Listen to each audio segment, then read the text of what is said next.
Welcome to South Carolina News. Today our pressing subject is the rising tensions between Spain and England and Spain's attempt to destabilize British rule by promising freedom and land at St. Augustine to slaves who disobey their owners and escape British colonies.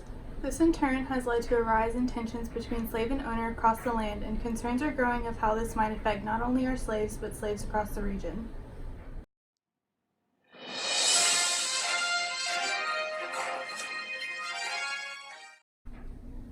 Good evening. Tonight, fear sweeps across South Carolina as escaped slaves run through our colonies in an armed march south from the Stono River, killing fellow colonists and recruiting other slaves.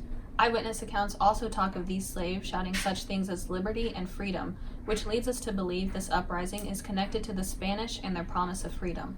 As we continue to keep a close eye on this story, we advise colonists not to lock themselves inside, as the rebellious slaves are also burning down houses and barns. These slaves are armed and dangerous. We have footage of these savage acts, but beware that the following images may be disturbing to some viewers.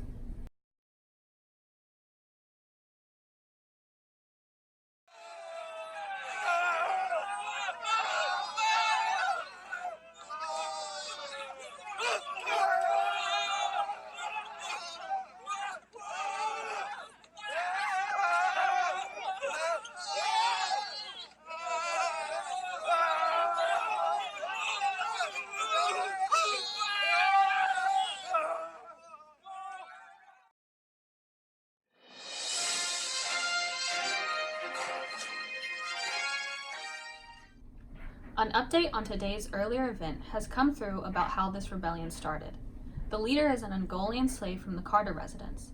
His initial followers were slaves from the Congo, recently shipped here from Africa. We also got confirmation that their destination is indeed Spanish Florida. They've amassed more slaves from our colonies, with the rebellion now numbering over 100 slaves. The South Carolina militia is en route to intercept them. In the meantime, stay safe and we'll be back with more updates.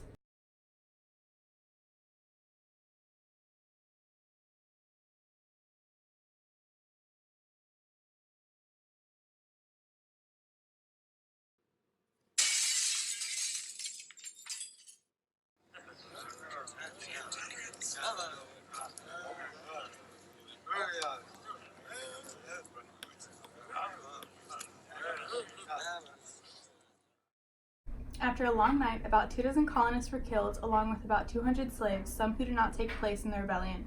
Most escaped slaves were captured and executed or sold to markets in the West Indies. However, not all were found, and it is believed that they made it to St. Augustine. Because of the rebellion, the Security Act has been passed, which requires all white men to carry firearms to church on Sunday, the day that many are away from their plantations in case of another revolt. The Negro Act has also been passed, which restricts Africans from growing their own food, learning to read, earning money, and assembling groups. White owners can also whip or even kill their slaves for being rebellious.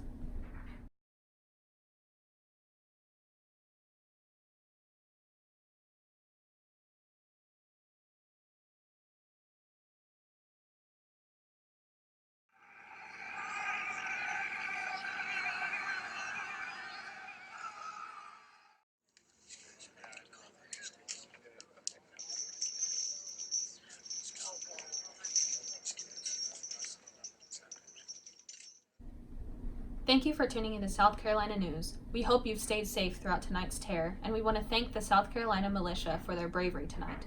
We'll be praying for those who lost their lives, and we urge you to do the same. Thank you.